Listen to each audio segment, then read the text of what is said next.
दिल्ली में महायुति की बैठक पर शिवसेना उद्धव गुट के राज्यसभा सांसद संजय राउत ने निशाना साधा है। तो देखिए, आपको बता दें, संजय राउत लगातार महायुति पर निशाना साध रहे हैं। संजय राउत पहले बोलते हैं कि हमें तो ये मंजूर ही नहीं है जो फैसला आया है। ईवीएम को भी कटघरे में खड़ा किया, सरकार पर भी लगातार आरोप लगाया।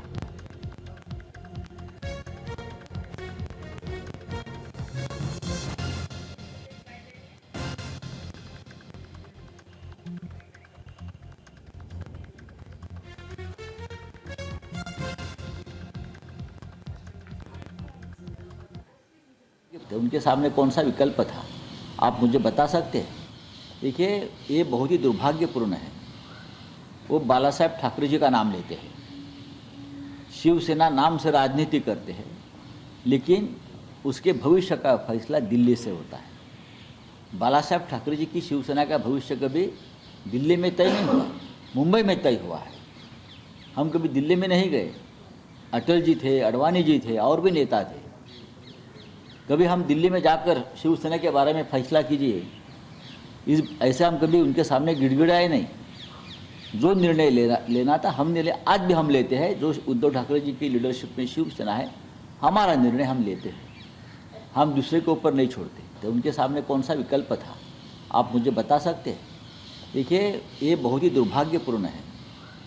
वो बाला साहेब ठाकरे जी का नाम लेते हैं, शिवसेना नाम से राजनीति करते हैं, लेकिन उसके भविष्य का फैसला दिल्ली से होता है। बाला साहेब ठाकरे जी की शिवसेना का भविष्य कभी दिल्ली में तय नहीं हुआ, मुंबई में तय हुआ है। हम कभी दिल्ली में नहीं गए। अटल जी थे, अडवाणी जी थे, और भी नेता थे। कभी हम दिल्ली में जाकर शिवसेना के बारे में फैसला कीजिए, ऐसे हम कभी उनके सामने गिड़गिड़ाए नहीं। जो निर्णय लेना था हमने ले, आज भी हम लेते हैं। जो उद्धव ठाकरे जी की लीडरशिप में शिवसेना है, हमारा निर्णय हम लेते हैं, हम दूसरे के ऊपर नहीं छोड़ते। तो उनके सामने कौन सा विकल्प था, आप मुझे बता सकते हैं? देखिए, ये बहुत ही दुर्भाग्यपूर्ण है। वो बाला साहेब ठाकरे जी का नाम लेते हैं। तमाम जानकारी के साथ हमारे सहयोगी शुभम पांडे इस पूरी खबर पर बने हुए हैं। शुभम, सवाल कई हैं, कौन बनेगा मुख्यमंत्री? कल जिस तरीके से प्रेस कॉन्फ्रेंस की गई थी एकनाथ शिंदे के द्वारा, जिन्होंने साफ कह दिया कि देखिए, हमें कोई दिक्कत नहीं, आप बीजेपी का मुख्यमंत्री चुन लीजिए। लेकिन सवाल यह है कि वाकई में ऑल इज वेल है या फिर अंदर खाने में कुछ और भी सुगबुगाहट?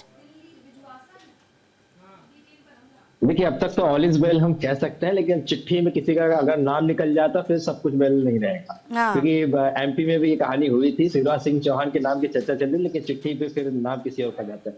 ये कहानी अगर देवेंद्र फडणवीस के साथ हो गई तो फिर सब तो समझिए कि राजनीति में कुछ भी अपना प्रेडिक्शन सही नहीं साबित है। लेकिन फिलहाल ऑल इज वेल हम कह सकते हैं। तीनों नेता दिल्ली पहुंच रहे हैं, केंद्रीय गृह मंत्री अमित शाह से मुलाकात होगी, जिसमें लगभग तय माना जा रहा है कि देवेंद्र फडणवीस महाराष्ट्र सूबे के अगले मुख्यमंत्री जो है वो बनना उनका तय माना जा रहा है। अब अजित पवार ने समर्थन पहले कर दिया, एकनाथ शिंदे अपनी मोर जुमाया जो छोड़ दी है। कल उनके चेहरे के एक्सप्रेशन ये बता रहे थे कि सत्ता पर वापस बैठना चाह रहे थे, कुर्सी चाहिए थे, लेकिन अब मजबूरी वश है कि अब कुर्सी पे नहीं बैठ सकते। तो क्या डिप्टी सीएम बनेंगे, ये भी बड़ा सवाल है। क्या वो फैसला स्वीकार करेंगे? क्योंकि कोई भी नेता जो होता है वो अपना प्रमोशन चाहता है, यहाँ पर जो है अपनी परफॉर्मेंस को बढ़ाना चाहता है। अब सीएम से डीसीएम बन जाएंगे तो जाहिर सी बात है वो इज्जत, मान सम्मान, वो पावर, रुतबा सब चले जाता है। तो आप देखिए, अब कुछ देर बाद तस्वीर साफ हो जाएगी कि एकनाथ शिंदे का क्या होगा। एकनाथ शिंदे क्या अपनी डिप्टी सीएम बने रहेंगे, अपने बेटे को आगे करेंगे, या फिर दिल्ली की तरफ रुख करेंगे? सेंट्रल मिनिस्टर बनने की जो उनकी राह है वो आसान हो जाएगी। ये सारी चीजें हैं, कुछ देर बाद 2-3 घंटे में तस्वीर साफ हो जाएगी। जाहिर सी बात है, बड़ी बैठक होने वाली है, तमाम दिग्गज इस बैठक का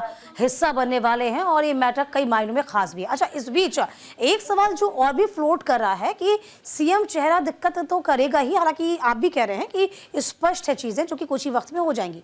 इसके बाद समस्या ये भी आएगी कि अब होगा मंत्रिमंडल का विस्तार, क्योंकि जाहिर सी बात है अजित पवार अपनी तमाम वादे कर रहे हैं, दावे कर रहे हैं या फिर मांग रख रहे हैं कि हमारे ज्यादा से ज्यादा मुख्यमंत्री, ज्यादा से ज्यादा मंत्री होने चाहिए, ज्यादा से ज्यादा विभाग होने चाहिए। तो यहाँ पर भी बैलेंस होना, सामंजस्य बिठाना, ये भी टेढ़ी खीर हो जाएगा, क्या मानिए? देखिए, अजित पवार खेमे से 9 मंत्री 3 स्टेट ऑफ मिनिस्टर की मांग जो है वो की गई है। अब देखना होगा कि बीजेपी आला कमान इस पर किस तरह से मुहर लगाते हैं, लेकिन एकनाथ शिंदे की बराबर ही अजित पवार का भी कद उसी तरह से बढ़ गया, जिससे 40 से ज्यादा सीटें हैं, कम सीटों पर चुनाव लड़के 40 से ज्यादा सीटें लाए हैं। तो ऐसे में अजित पवार एनसीपी बारामतीगढ़ है उनके पास, पूरा पुणे है, तो ऐसे में अब अजित पवार की बातों को भी ठुकरा नहीं देता है। अब यहाँ पर एकनाथ शिंदे की बात आके फंस जाती है। 20 विधायक तो बीजेपी के मंत्री बनने लगभग तय माने जा रहे हैं। अब एकनाथ शिंदे कितने में कॉम्प्रोमाइज करते हैं, खुद क्या बनते हैं, उसके बाद 7-8 जो मिनिस्टर थे पिछली 2022 से 2024 जो अभी तक सरकार चल रही थी, उसमें जो मंत्री थे, क्या उन्हें मौका दिए देंगे या फिर नए चेहरों को मौका देंगे, क्योंकि 57 विधायक उनके पास है। तो ये सब चर्चाओं का विषय है। कुछ देर बाद तस्वीर साफ हो जाएगी, किसको कितना मिल रहा है, कौन खुश है, कौन नाराज है, कौन नाराज है तो क्या करता है। तो नाराज है तो कुछ कर भी नहीं सकते, क्योंकि सत्ता में रहना है तो भाई ठीक है, रह सकते हैं, चलिए ठीक है, कभी चेहरे की फेक स्माइल करके आप सरकार में रहिए या फिर अपने मन को दबा के रहिए, लेकिन 5 साल के लिए आपके पास सत्ता है तो आपको अपनी कुछ चीजें जो है वो दबा कर ही या मन मुद्दा कर करके ही आपको सरकार में शामिल होना पड़ेगा। कोई आपके पास ऑप्शन नहीं है। तो फिलहाल बीजेपी यहाँ पर फायदे में दिख रही है, क्योंकि सबसे ज्यादा सीटें हैं तो सीएम उन्हीं का होगा, गृह मंत्रालय उन्हीं का होगा। अब जो बात आती है एग्रीकल्चर डिपार्टमेंट, जो पोर्टफोलियो डिपार्टमेंट, वो जो एकनाथ शिंदे अपने पास बांधते हैं, रेवेन्यू फाइनेंस जो है अजित पवार अपने पास रखेंगे, हेल्थ अजित पवार अपने पास रखेंगे, तो बचे कुछ जो मंत्रालय छोटे बड़े हैं वो एकनाथ शिंदे गुट को जो है वो दिया जा सकता है। अच्छा, ये जो अभी तमाम चीजें क्या समझ में आ पा रही हैं कि 2.5 साल के फॉर्मूले पर विचार किया जाएगा या 5 साल तक का ही सीएम होगा, क्या ऐसा भी कुछ विचार हो रहा है, क्या माने?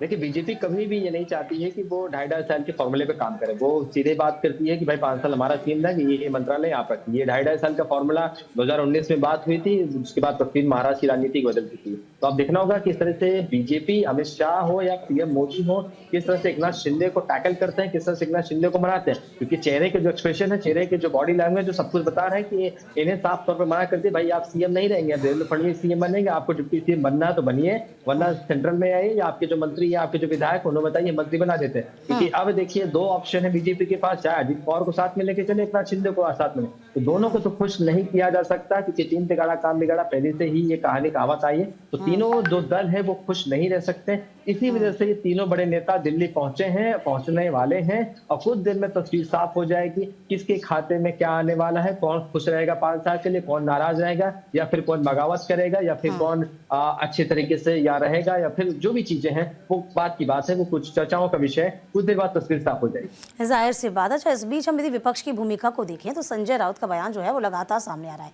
इस बीच उन्होंने हाल ही में बयान दिया, जो ठीक आपसे लाइव होने से पहले में हम दिखाए थे उस खबर को भी, कि संजय राउत कह रहे हैं कि देखिए शिवसेना वो पार्टी अब नहीं रही है जिसमें फैसले महाराष्ट्र से ही होते थे, बाला साहब ठाकरे के वक्त में, अब ये फैसले दिल्ली से हो रहे हैं, तो हर बात में तंज कसा जा रहा है, जो विपक्ष अपनी भूमिका बखूबी निभाता नजर आ रहा है। शुरुआत तो कर ही दी गई है। बात है, जब तक बाला साहब ठाकरे थे तो शिवसेना का फैसला दिल्ली में नहीं हुआ था, चाहे लाल कृष्ण आडवाणी की बात करें, चाहे अटल बिहारी वाजपेयी की बात है। जब तक उद्धव ठाकरे भी थे सीएम के पद पे, प्रधानमंत्री नरेंद्र मोदी के साथ अलायंस में 14 से 19, उसमें भी फैसला मुंबई में होता था। अब देखिए, जब से एकनाथ शिंदे के पास शिवसेना की कमाई, सारे जो बड़े फैसले लिए जा रहे हैं दिल्ली से लिए जा रहे हैं। तो बात तो सही है अपनी भी, वो भी कहते हुए सही कह रहे हैं कि भाई आपकी पार्टी का अस्तित्व कहाँ रह गया, अब आपकी अस्तित्व कहाँ है, आप तो दिल्ली दरबार में जाके चक्कर लगा रहे हैं, अपना पार्टी का फैसला, अपनी पार्टी का भविष्य देख रहे हैं उनके हाथों में। तो बात तो सही है, विपक्ष पे में है तो सवाल लाजमी भी है। बिल्कुल, हम समझ पा रहे हैं शुभम, जाहिर सी बात है सभी विपक्ष जो हैं अपना भूमिका अदा जरूर कर रहे हैं, लेकिन वक्त थोड़ा सा ही अब शेष है। जब इस बीच आपको बता दें कि आज दिल्ली नाम जो है सीएम का सामने आ जाएगा, कौन कमान संभालेगा।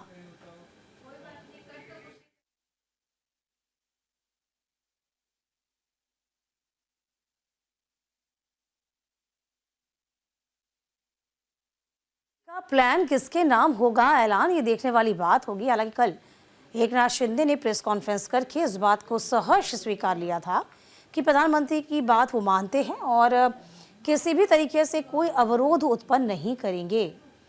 और साफ तौर पर आपको बता दें, शिंदे ने बात कही थी, और इस चुनाव के बाद में अब जाहिर सी बात है चुनौतियां, आने वाला जो चुनाव है एमसीडी का, उस पर निगाहें टिकी रहेंगी। तो मनोबल तो बीजेपी का हाई है। शुभम, वापस मैं आपके पास आना चाहूँगी। देखिए, विधानसभा चुनाव तो पॉकेट में आ ही गया, अब आता है चुनाव अगला, वो होता है एमसीडी का। जाहिर सी बात है मनोबल हाई है, तो इस वक्त जोश हाई बीजेपी का टीम। फिलहाल बहुत मेहनत करनी पड़ेगी अब एमवीए को, महा विकास अघाड़ी को, क्या लगता है?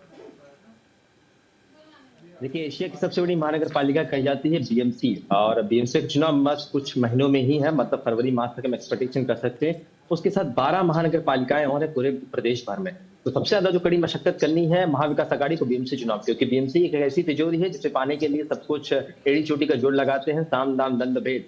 बीएमसी में पिछले कई सालों से 27-28 सालों से अगर हम बात करें तो शिवसेना काबिज है।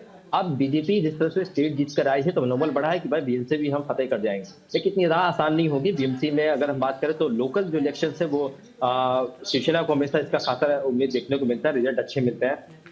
अब देखना होगा कि किस तरीके से इसमें कोशिशें की जाती हैं। शिवसेना हो चुकी है, शिवसेना को क्या फायदा मिलता है, इतना शिंदे किस तरह से इस पे आते हैं, तो अब देखना होगा कि इतना शिंदे जब यहाँ पर उनकी जो बॉडी लैंग्वेज है, कल प्रेस कॉन्फ्रेंस साफ तौर पे दिखा रहे थे कि मन खुश नहीं है। जब मन खुश नहीं है तो मन काम कैसे करेगा, आखिर किस तरह से बीजेपी के साथ उनकी बातों को मानेंगे या फिर चुनाव में लड़ने की तैयारी करेंगे, ये भी चीजें होती है। तो अब ये चर्चा का विषय है कि आखिर बीएमसी चुनाव में महायुति वर्सेस महाविकास अघाड़ी में कौन कितना, देखिए लड़ाई दोनों तरफ से है। उद्धव ठाकरे वर्सेस एकनाथ शिंदे के बीच लड़ाई हुई, क्योंकि बीजेपी भी चुनाव लड़ती है लेकिन इतनी सीटें नहीं आ पाती है बीएमसी में, तो ऐसे में अब शिवसेना वर्सेस शिवसेना की लड़ाई वहां पर भी देखने मिलेगी। लेकिन एकनाथ शिंदे किस तरीके से अब यहाँ पर अपनी तैयारियां शुरू करते हैं, वो खुद कहते हैं मैं कॉमन मैन हूँ, तो अब देखना होगा कि भाई कॉमन मैन है तो किस तरह से कॉमन मैन की तरह वो चुनाव लड़ते हैं।